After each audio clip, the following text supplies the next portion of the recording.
Assalomu alaykum, hurmatli o'quvchilar. Mana bugun YouTube'dagi Miftahul Arabiyya kitobidan 5-bobga kelamiz darsliklarimizdan. Bugungi darslik Mudunul Ams val Yawm, ya'ni bugungi va kechagi shaharlar haqida bo'lar ekan.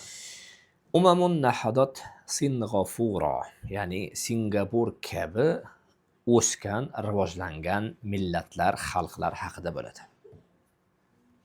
في النصف الثاني من القرن العشرين حصلت تطورات مدهشة لمجموعة من الأمم في مختلف المجالات السياسية والاقتصادية والاجتماعية.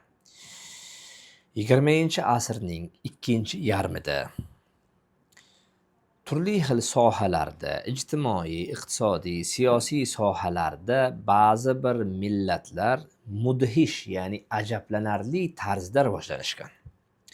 أمم استطاعت أن تحقق تطورات كبيرة خلال زمن قصير. Ba'zi bir millatlar qisqa bir vaqt davomida katta rivojlanishlikni amalga oshirishgan. ومن هذه الدول ushbu davlatlardan Singapur, Malayziya, Sin, Xitoy, Koreya al-Janubiyya, Janubiy Koreya va Brazil va Braziliya davlatlaridir. واليوم سنتحدث عن دولة من هذه الدول. دولة سنغافورة هي عبارة عن مجموعة من الجزر. Bugun ushbu davlatlardan biri haqida gaplashamiz. U Singapur davlati bo'lib, orollardan tashkil topgan.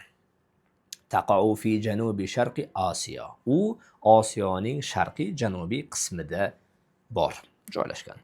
تم الإعلان عن استقلالها عام 1965.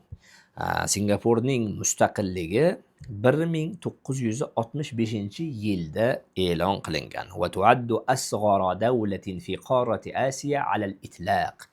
Va Osiyo qit'asidagi eng qisqa, eng kichkina davlat deb e'tibor qilinadi. Ala al-itlaq degani butunlay degan. Ya'ni Osiyoda bundan kichkina davlat yo'q.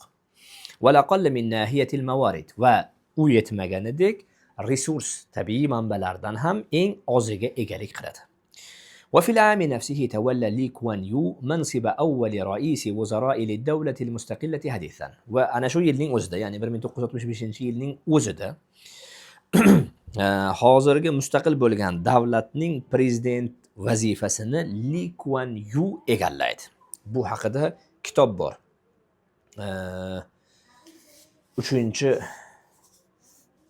3 dunyodan 1-dunyoga degan juda mashhur kitob bor. O'zbekcha tarjima qilingan. Liyajida nafsahu amama tahaddiyatin sa'batin. Va u inson prezident bo'lgandan keyin o'zini ulkan muammolar, qiyinchiliklar oldida topdi. Baladun laysa fihi taxtit, ya'ni rejasi bo'lmagan mamlakat. Va sha'bun g'ayru mutanajis, va xalqi bir xil millatli bo'lmagan, turli xil xalqlar. وهو خليط من الصينيين وهنود وملاويين. ya'ni Singapurda kimlar yashardi desa, Xitoyliklar, Hindlar va Malaylar, ya'ni Malayziyaliklar. Va idofatan ila zalika fasadun idariyun. Va shunga qo'shimcha tarzda korrupsiya ham rivojlangan edi.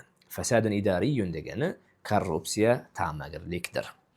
Va nisbatu faqrin murtafi'a lil g'oya. Va u yerdagi kambag'allik darajasi juda ham yuqori edi. Va masakinu mu'zamiha sayyi'un ya'ishu fihi al-fuqara.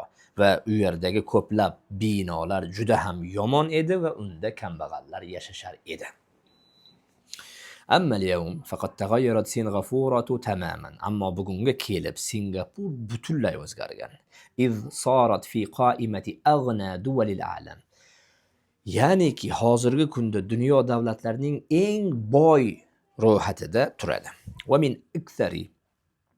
ومن أكثر دول العالم امتلاكا للعملة الصعبة. Va yana Singapur davlati murakkab pul birligiga egalik qiluvchi kam sonli davlatlardan bittasidir.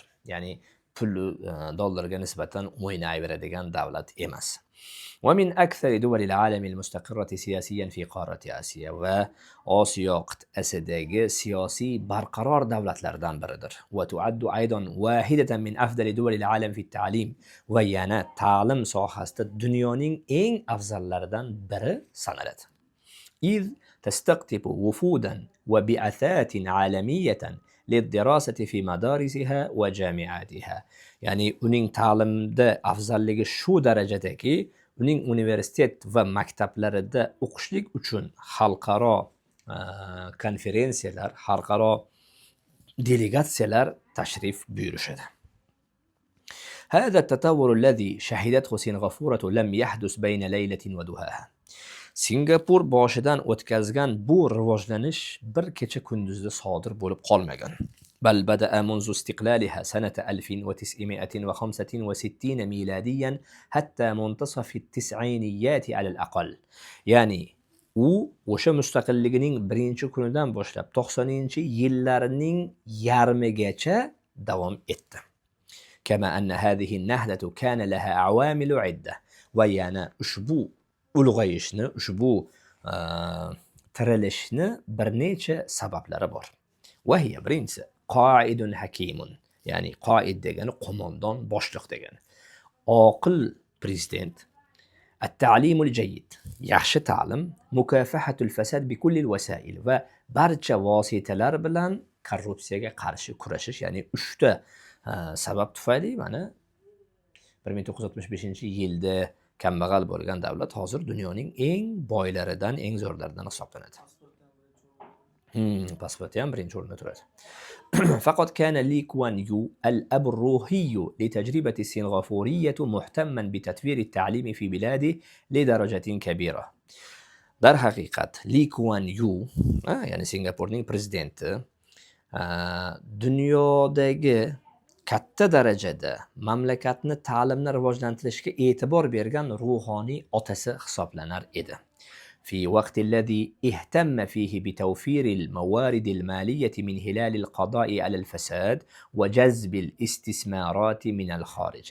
وأنا شو vaqtning o'zida moliyaviy resurslarni ta'minlashlikka ahamiyat qaratardi, korrupsiyani ustidan g'olib bo'lishlikda va yana tashqaridan, xorijdan investitsiya jalb qilishlikka ham katta ahamiyat qaratgan. في النهاية يمكن لأي دولة فقيرة أن تنهض وتتطور.